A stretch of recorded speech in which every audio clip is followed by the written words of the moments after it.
क्या क्या बुलवाओगे?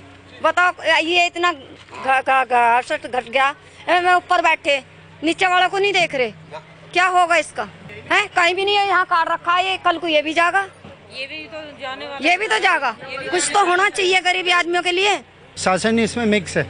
आपको पता ऊपर का प्लॉट ये जितना भी है इसमें आधा से ज़्यादा अनऑथराइज्ड है और इसे अप्रूव करा हुआ है। एमडीडीए इसे कैसे अप्रूव कर रहा है? ठीक है, पहले एमडीडीए मिला हुआ है, लोकल एमएलए उनको नहीं दिख रहा है क्या कि अनऑथराइज्ड है, अप्रूव करा हुआ है। आप अगर कैमरा उधर दिखाएंगे, इंजीनियर किसी की ज़रूरत नहीं है आपको, आर्किटेक्ट की।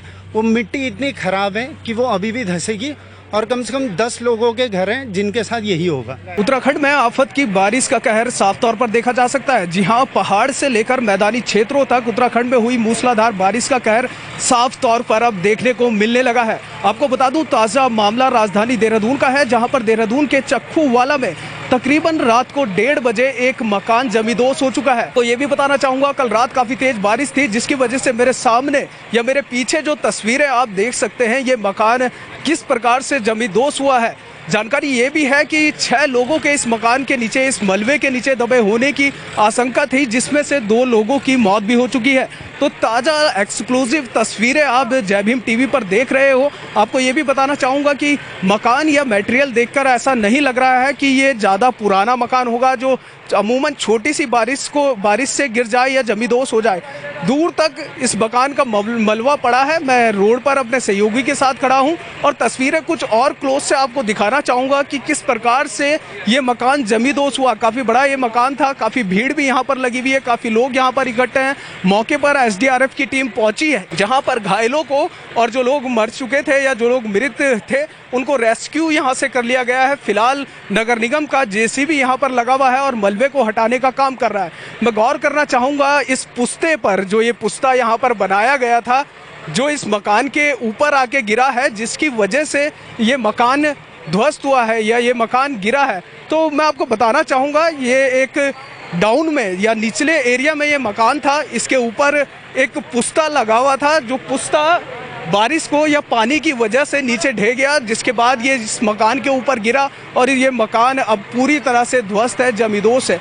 काफ़ी भारी ये पुस्ता था। यहाँ पर इस पुस्ते के ऊपर कई बड़े सवाल खड़े होंगे कि आखिरकार ये पुस्ता इतनी आसानी से कैसा गिर गया है, क्योंकि देखा जा सकता है जिस प्रकार से मटेरियल या मिट्टी इस पुस्ते के ऊपर ओवरलोड हुई या बारिश हुई, तो ये अपनी जगह से खिसक गया और इस मकान के ऊपर आके गिर पड़ा। यहाँ पर काफ़ी सारे लोग भी हैं, इनसे बातचीत करने की कोशिश करेंगे। भाई साहब, आपका नाम जानना चाहूँगा, क्या कुछ जानकारी इस मामले में आपके पास? हम दूर से आ रहे हैं भैया। ठीक है, आप यहाँ के नहीं हैं। मैं और कुछ लोगों के पास आना चाहूँगा। आप कुछ कहना चाहेंगे भाई साहब, किस प्रकार से ये घटना हुई, क्या कुछ जानकारी है? भाई साहब, पहली बात तो हम इस पुस्ते के लिए शुरू से ही खिलाफ थे। हमें चाहते नहीं थे कि ये पुस्ते पड़े, क्योंकि ये पूरी मिट्टी के ऊपर कोई बेस नहीं है इस पुस्ते का, खाली मिट्टी के ऊपर टिकाया पुस्ता है। तो मिट्टी कटती, बारिश होती रही, मिट्टी कटती रही, पुस्ते ने अपनी जगह छोड़ दी। इसके लिए हम पूरी कॉलोनी इस पुस्ते के लिए खिलाफ थी शुरू से ही। यानी कि जो दोष है वो सारा इस पुस्ते का है। आपने कहीं शिकायत की है इस बारे में? शिकायत बहुत लोगों ने करी है। मेरे घर तक में पानी घुसा है, इन जगहों की वजह से। तो हम तो शुरू से खिलाफ थे इसके। किसको दोषी मानते हैं आप? ये जो घटना हुई है, जो हादसा हुआ है कल रात, कौन इसका दोषी है? दोषी तो सर देखो, जिसकी जमीन है वो दोषी है। जिसने ये पुस्ता बनाया बिना सोचे समझे, बिना परखे देखे कि कैसे बनाना कैसे नहीं बनाना, ये गलती उसकी है। ये तो वो लोग देखेंगे सर, और वो देखना ही पड़ेगा उन्हें। नहीं देखेंगे तो दिखवाएंगे हम लोग। हादसे के वक्त कितने लोग इस मकान के अंदर थे? सर करीबन 6 लोग थे, 7 लोग, 6 लोग थे। 6 लोगों के मरने की भी खबर यहाँ से? सर 4 लोग मरे हैं। बहुत बहुत शुक्रिया आपका जानकारी देने के लिए। और कुछ भाई साहब, आप कुछ कहना चाहेंगे? नहीं सर, बस ठीक, बस सर जी, रात्रि की 1 बजे की बात है ये, जब हमें आवाज़ आई थी, सबसे पहले हम ही आए थे यहाँ पे। आपका घर कहाँ पर? मेरे से बगल वाला घर से मेरा है सर, ये हरा मकान है सर। तो जब हम रात के 1 बजे आए थे सर, तो उस समय जब हमने सबसे पहले कोशिश करी तो एक बच्चे की आवाज़ आई हमें। तो हमने उस बच्चे की जो फेस के आगे से बजरी वगैरह थी वो हटाई हमने कहा ताकि वो सांस ले सके। उसके बाद फिर हमने जब थोड़ा सा आगे और गए तो फिर वहाँ पे भी हमें एक आदमी की आवाज़ आई, उसने राणा जी करके उसने मेरी बल्कि आवाज़ पहचानी। तो फिर हमने उसके लिए वही काम किया, उसके फेस के आगे से मिट्टी वगैरह हटाई। उसके बाद फिर हमने उनके ऊपर लिंटर टाइप का गिरा था, तो हमने फिर एसडीआरएफ की टीम का इंतजार किया।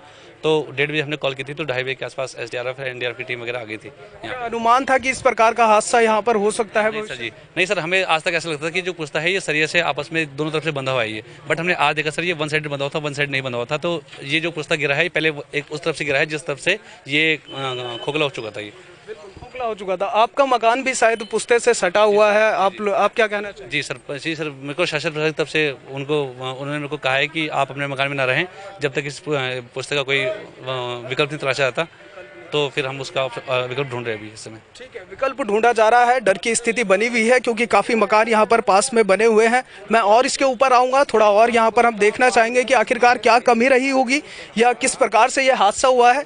कई जो आसपास के लोग हैं, ये हरा मकान जिनसे हमारी अभी बातचीत हुई है, राणा जी है, उनका साफ तौर पर कहना है डर की स्थिति बनी हुई है और ऐसा ही पुस्ता इनके मकान के पीछे भी है। कारण जो क्षेत्रवासी हैं उन्होंने बताया है कि ये पुस्ता जो है विशेष था, इसका मुख्य कारण बना है क्योंकि वन साइडेड टच था और यहाँ पर देखा जा सकता है एक पाइप भी इस पुस्ते से सटा हुआ था। शायद ये वाटर पाइप हो, पानी का ये पाइप हो सकता है और काफ़ी लोड इस पुस्ते पर पड़ा, काफ़ी भारी ये पुस्ता था और एक मकान को जमींदोज कर चुका है ये पुस्ता। 4 लोगों की जान ले चुका है ये पुस्ता और बाकी जो 6 लोग थे उनको घायल कर चुका है। कुल मिलाकर 6 लोग थे। यहाँ पर आसपास के लोगों को अभी रहने के लिए मना किया गया है जब तक प्रशासन को या शासन को कोई विकल्प नहीं मिलता। आखिर देखना होगा। जय भीम टीवी एक्सक्लूसिव तस्वीरें आपको यहाँ पर दिखा रहा है कि इन 4 जानों का जिम्मेदार कौन है, कौन इनकी जिम्मेदारी लेगा, कौन इनकी भरपाई करेगा, क्योंकि उत्तराखंड के मौसम से शासन पर पूरी तरह से परिचित है कि किस प्रकार का खतरनाक ये मौसम जो है हर बार उत्तराखंड में कहर बरसाता है। और एक बार फिर देखने को मिला है, शुरुआती दौर में ही एक घटना पहले हो चुकी थी जिसमें 2 मंजिला मकान जमींदोज हुआ था और अभी कुछ दिन बाद ही एक और मकान जो है जमींदोज होने की, देहरादून से ये लाइव तस्वीरें हैं। ये कोई पहाड़ी क्षेत्र नहीं है, ये देहरादून का एक शहरी इलाका है, नगर का इलाका है जिसके अंदर इस प्रकार की घटना हुई है। इस पुस्ते पर कई बड़े सवाल हैं कि ये पुस्ता एक तरफ से जॉइंट था सरिया से, आरसीसी से, एक तरफ से जॉइंट नहीं था। ये हिस्सा साफ सपाट दिखाई दे रहा है, वहाँ पर किसी प्रकार की कोई सरिया इसमें नहीं लगी हुई है जिसके कारण से ये हिस्सा खिसक गया, जिसके बाद ये हिस्सा ब्रेक हुआ और इस मकान पर आ पड़ा। तो प्रशासन से कई बड़े सवाल हैं, शासन से कई बड़े सवाल हैं कि इन 4 मौतों का जिम्मेदार कौन होगा, आखिर किसकी ये जिम्मेदारी है, क्योंकि एक पुस्ता इनके ऊपर आके गिरा है और 4 लोगों की जान लेकर जा चुका है। मेरे साथ फिलहाल इतना ही। वीडियो जर्नलिस्ट प्रदीप इसके साथ मैं हर्षित खान, जय भीम टीवी, देहरादून।